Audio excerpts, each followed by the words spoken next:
나는 평생 사람 속에서 살았다. 수많은 공장, 수많은 회의, 수많은 악수 속에서 세상을 움직였지만 정작 내 마음을 움직여준 사람은 많지 않았다. 젊은 날에는 그것이 외로움이라는 걸 몰랐다. 그저 해야 할 일이 너무 많았고 목표가 너무 뚜렷했기에 마음이 쉴 틈이 없었다. 그런데 나이가 들고 모든 것이 조금씩 자리를 잡아갈수록 이상하게도 마음이 비기 시작했다. 사람은 일을 떠나면 존재의 의미도 함께 퇴색되는 법이다. 나는 중년의 외로움을 일찍 경험했다. 젊을 때는 외로움이 사치였다. 하지만 나이가 들면 외로움은 현실이 된다. 해야 할 일이 줄어들고 나를 찾아오는 사람이 줄어들면 그때부터 진짜 나와 마주하게 된다. 기업을 일으킬 때의 분주함 속에서는 몰랐던 나의 빈방이 그제야 보인다. 책상 위에는 보고서가 쌓여 있지만 마음의 책상에는 아무것도 남아있지 않다. 그때 비로소 깨닫는다. 인간의 공헌은 사람의 부재에서 오는 것이 아니라 의미의 결핍에서 온다는 것을. 젊은 날 나는 일을 통해 세상과 대화했다. 하지만 나이 들수록 그 대화가 멈춘다. 조직은 젊은이들에게 넘어가고 세상은 나를 과거의 사람이라 부른다. 그럴 때 사람들은 두 가지 선택을 한다. 어떤 이는 세상과 단절하고 고독을 원망한다. 또 어떤 이는 그 고독 속에서 새 질서를 찾는다. 나는 후자를 택했다. 고독은 벌이 아니라 숙제다. 외로움을 피하려 하지 말고 그 속에서 나를 새로 설계해야 한다.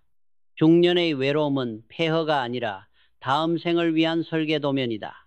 나는 늘 말했다. 일이 줄어드는 만큼 생각이 자라야 한다. 사람은 일을 빼앗길 수 있다. 그러나 생각은 누구도 빼앗지 못한다. 그 생각을 지탱하는 힘이 바로 상상력이다. 상상력은 젊은이의 전유물이 아니다. 그것은 나이 든 자의 마지막 생명선이다. 나이가 들수록 우리는 새로운 것을 만들어낼 수 없다고 착각한다. 그러나 세상에서 가장 위대한 발명은 늙은 자의 상상 속에서 태어난다. 왜냐하면 그들은 이미 모든 현실을 살아본 사람들이기 때문이다. 나는 인생을 두 번 산 사람처럼 느낀다. 한 번은 세상을 위해, 또 한 번은 나 자신을 위해. 첫 번째 인생은 성취를 향했고 두 번째 인생은 의미를 찾는다. 젊을 때는 남을 위해 일하지만 중년 이후에는 나를 위해 살아야 한다. 이기적인 말이 아니다. 자기의 시간을 되찾지 못한 사람은 남의 시간도 도울 수 없다. 나는 그것을 늦게 배웠다. 내 이름을 걸고 세운 회사가 세상의 이름이 되었을 때 내 이름은 오히려 나로부터 멀어져 있었다.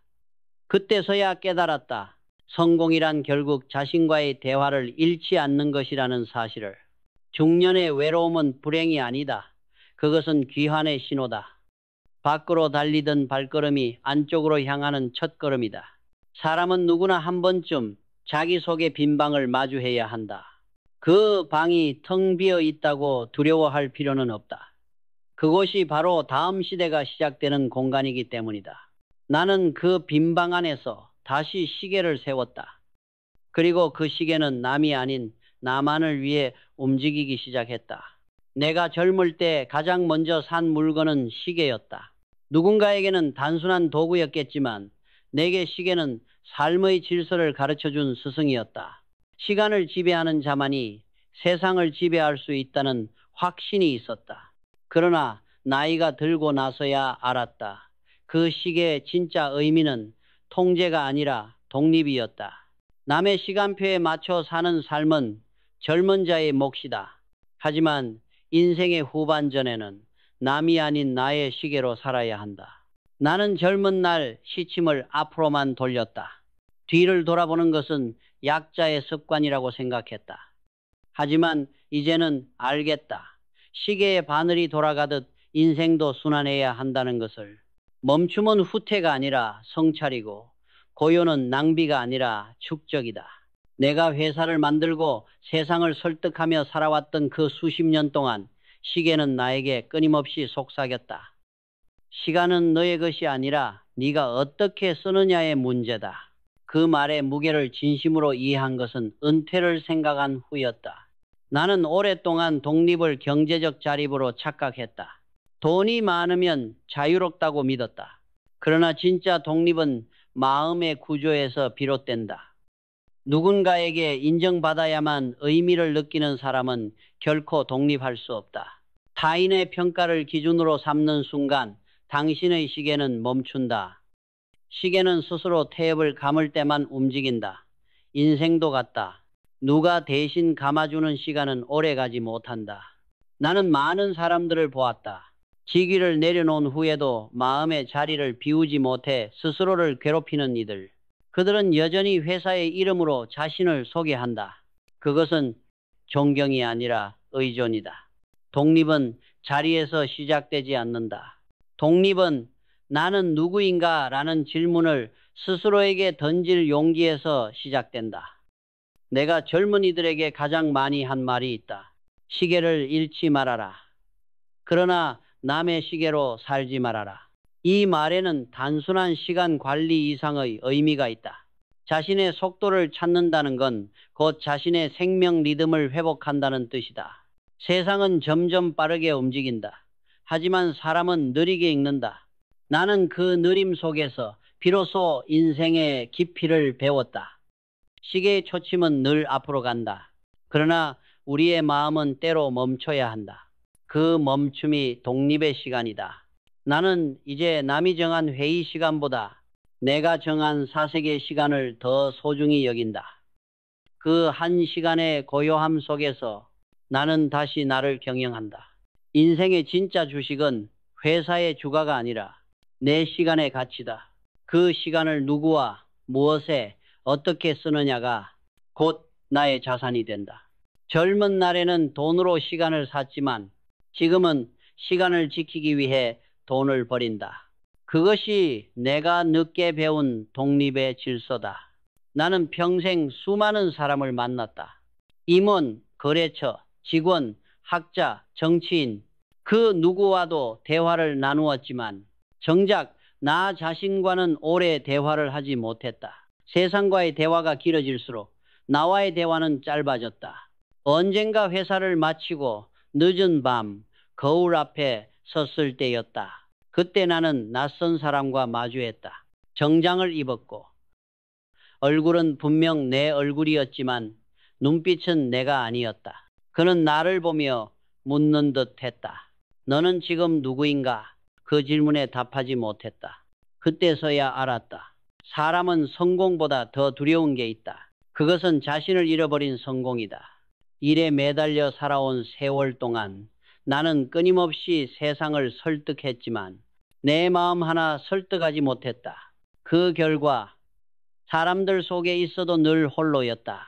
나는 한때 외로움을 질병처럼 여겼다. 그런데 어느 날 그 외로움이 나를 성장시켰다는 걸 깨달았다.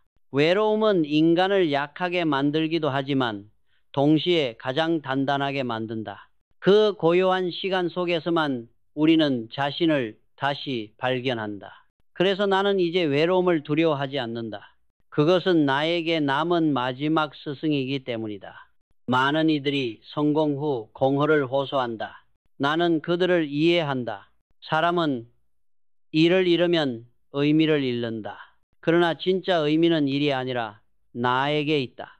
세상이 나를 불러주지 않아도 나는 여전히 나를 불러야 한다. 그 부름이 끊기면 인간은 방향을 잃는다. 나는 예전에 한 임원을 떠올린다. 그는 은퇴 후에도 매일 출근하듯 정장을 입고 회사 주변을 돌았다. 집에 있으면 아무 말도 할 수가 없습니다. 그의 말이 내게는 통증처럼 남았다. 그는 외로웠던 게 아니다. 그는 대화의 언어를 잃은 것이었다. 일이 그의 언어였고 지위가 그의 문장이었다. 그것을 잃은 순간 그는 자신을 설명할 수 없게 된 것이다. 나는 이제 매일 아침 거울을 본다. 젊은 날의 얼굴이 아니라 오랜 세월의 주름이 새긴 나의 역사서를 본다. 거울 속 나는 나에게 묻는다. 오늘 너는 어떤 사람으로 살고 싶은가? 그 질문이 내 하루의 시작이다. 외로움은 대화의 부재가 아니라 질문이 사라진 상태다. 그러므로 나는 매일 나에게 묻는다. 그 묻는 행위 자체가 나를 살게 한다. 나는 거울 앞에서 한 가지 다짐을 한다. 다시 의미를 가진 인간으로 살자. 직함이 아닌 이름으로, 회사가 아닌 인간으로, 남의 평가가 아닌 나의 신념으로 살자. 그 결심이 선 순간 거울 속 눈빛이 달라졌다. 외로움은 사라지지 않았다. 하지만 외로움의 주인이 바뀌었다. 이제 나는 외로움에 끌려다니지 않는다. 오히려 내가 그것을 이끌어간다. 사람은 누구나 미래를 말하지만 정작 미래의 자신과 대화하는 사람은 드물다. 나는 늘 10년 뒤에 나와 대화를 시도했다. 회사 하나 세우는 것도 설계도가 필요하듯 인생의 다음 장을 그리려면 상상의 설계가 필요하다. 상상력은 단순한 꿈이 아니다. 아직 오지 않은 시간을 앞당겨 경험하는 지적 용기다. 나는 그것을 인생의 마지막 기술이라고 부른다. 10년 전에 내가 오늘의 나에게 묻는다면 너는 의미 있는 일을 하고 있는가? 라고 할 것이다. 그리고 10년 뒤에 나는 아마 이렇게 대답할 것이다. 그 의미를 유지하려면 너 자신을 계속 새롭게 만들어라. 나이가 들어도 멈추지 않는 상상력, 그것이 곧 생존력이다.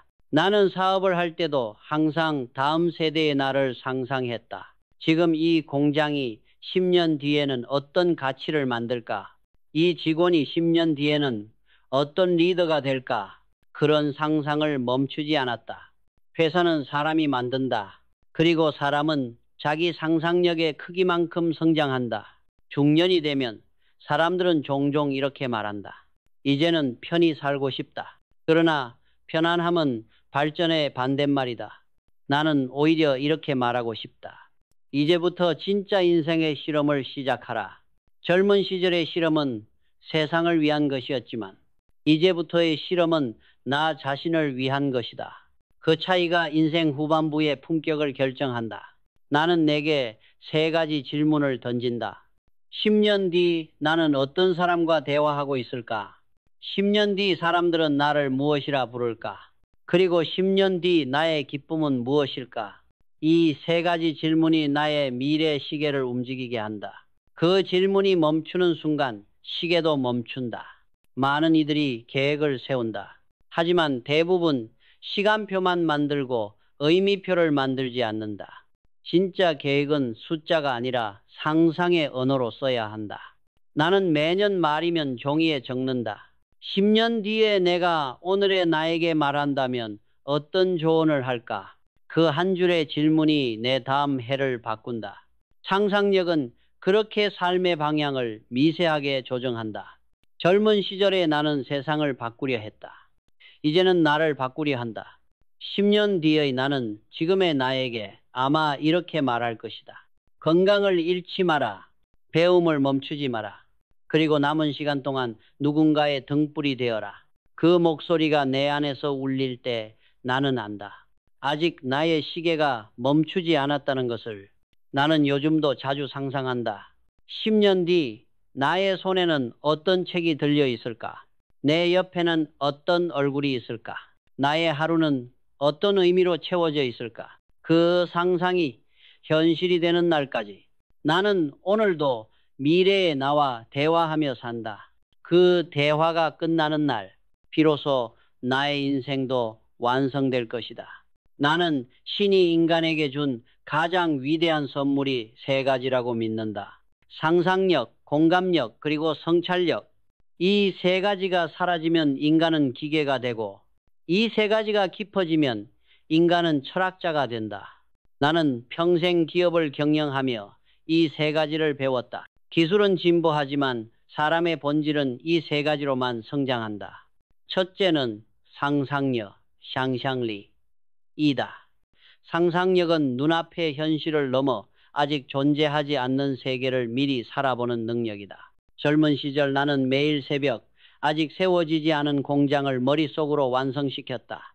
그 상상이 현실이 되었다. 그러나 나이가 든 지금 나는 다른 상상을 한다. 10년 뒤에 나가 어떤 마음으로 세상을 바라볼까? 상상력은 꿈꾸는 것이 아니라 살아보는 것이다. 내가 미래를 상상할 때 이미 나는 그 미래를 사는 중이다. 둘째는 공감력 공간이다.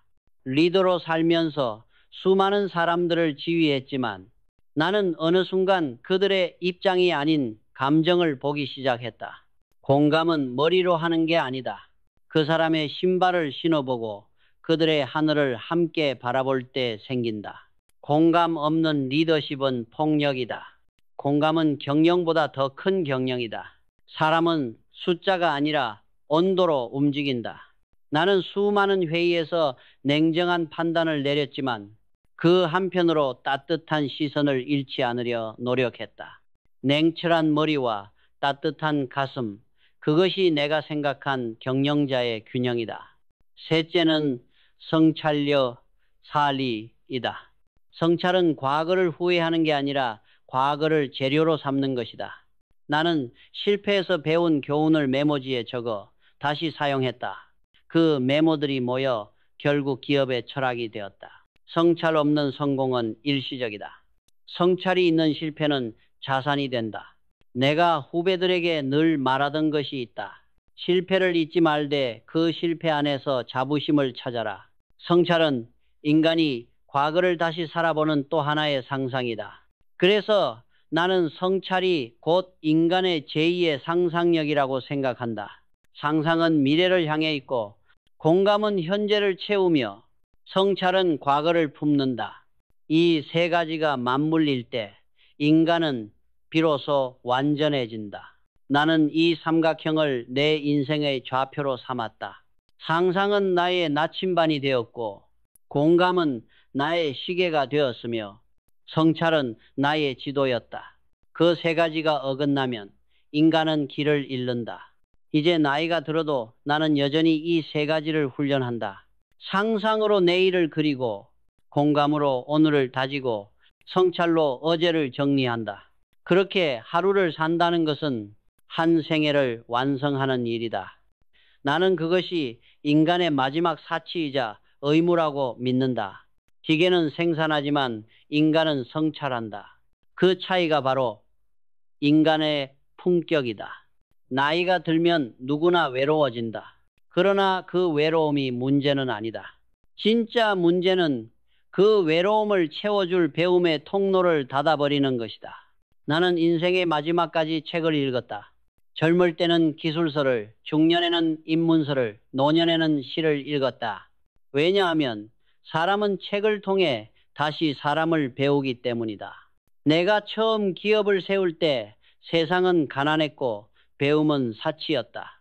하지만 나는 공장보다 먼저 도서관을 만들었다. 책은 기계보다 오래 가고 지식은 자본보다 깊게 남는다. 나는 매일 새벽 책상 앞에 앉아 세상과 대화했다. 책은 나의 첫 번째 스승이자 마지막 친구였다. 그리고 세상이 나를 떠난 뒤에도 책은 여전히 나를 기다려 주었다. 중년 이후의 사람에게 책은 단순한 취미가 아니다. 그것은 정신의 생존 장치다. 몸이 늙어도 생각이 늙지 않게 하는 유일한 방법이 독서다. 책을 읽는다는 것은 눈으로 활자를 따라가는 일이 아니라 마음으로 새로운 언어를 배우는 일이다. 나는 늘 말했다. 책을 읽지 않는 사람은 두 번 죽는다. 한 번은 몸이 죽을 때, 또 한 번은 생각이 멈출 때. 나는 어느 시점부터 혼자 책을 읽지 않았다. 사람들과 함께 읽었다. 내가 만든 독서 모임은 단순한 모임이 아니라 하나의 학습 공동체였다. 거기엔 직업도 나이도 지위도 없었다. 오직 배우려는 의지만이 있었다. 그곳에서 나는 배웠다. 지식은 혼자 쌓지만 지혜는 함께 나눈다는 것을. 그 나눔 속에서 외로움은 사라지고 새로운 의미가 싹 텄다. 나는 인생을 good, better, best로 나눈다면 이렇게 말하고 싶다. good은 책을 읽는 일, better는 함께 배우는 일, best는 배운 것을 세상에 환원하는 일이다. 그것이 진짜 학습의 완성이다. 공부는 젊은 날의 특권이 아니라 나이 든 자의 의무다. 왜냐하면 배움이 끊기는 순간 인간은 멈춘 시간 속의 조각상이 되기 때문이다. 책을 읽다 보면 생각이 깊어지고 마음이 넓어진다. 그리고 언젠가 그 마음이 또 다른 사람과 연결된다. 그 연결이 바로 공동체다. 나는 신앙의 공동체든 학습의 공동체든 좋다고 생각한다. 혼자 생각하면 한계가 있다. 그러나 함께 사유하면 사람은 다시 살아난다.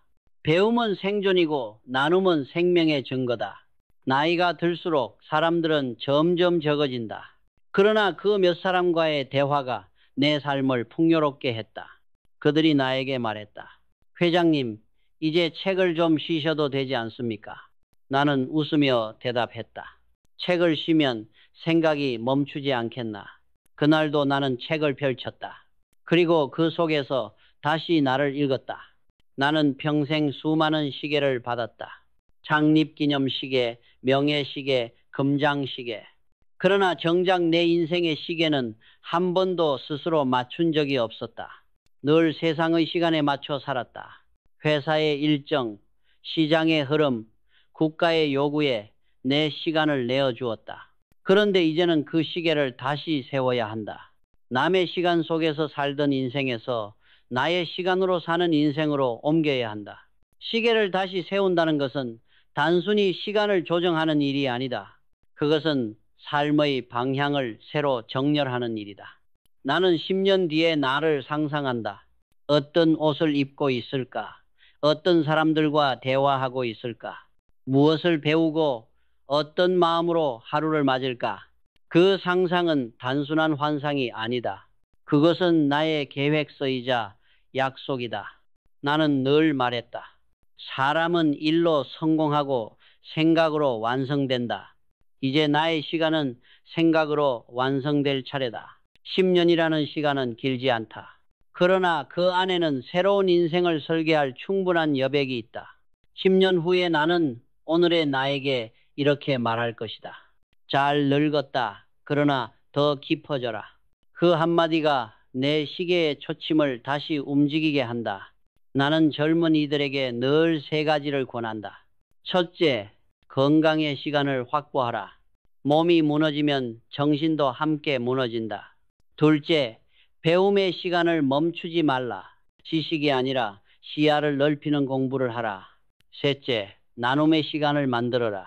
돈이든 경험이든 누군가를 위해 쓰는 시간이야말로 인생에서 가장 값비싼 투자다. 이 세 가지 시간을 가진 사람은 절대 허무하지 않다. 나는 지금도 종종 종이 위에 계획을 쓴다. 10년 계획이라는 제목을 적고 그 아래 세 가지 문장을 남긴다. 내가 원하는 것, 내가 할 수 있는 것, 내가 아직 하지 못한 것. 그것이 내 삶의 구조다. 그 사이를 채우는 건 상상력이고 그 상상을 현실로 옮기는 건 실행력이다. 미래를 그리는 자만이 현재를 지배한다. 이제 나는 알고 있다. 시간은 기다리는 것이 아니라 길들이는 것이라는 사실을. 시계를 다시 세운다는 것은 결국 내 삶의 리듬을 스스로 조율한다는 뜻이다. 남이 정한 마감 대신 내가 정한 의미로 하루를 마친다. 그 순간 인생은 다시 시작된다. 나는 늙지 않았다. 단지 깊어졌을 뿐이다. 10년 뒤에도 나는 여전히 나를 경영할 것이다. 회사를 떠난 뒤에도 내 삶의 이사회는 계속된다. 그 의제는 단 하나. 오늘 나는 나답게 살았는가? 시계를 다시 세워라. 그 시계가 멈추지 않는 한 당신의 인생도 멈추지 않는다. 그 시계의 주인은 언제나 당신 자신이다.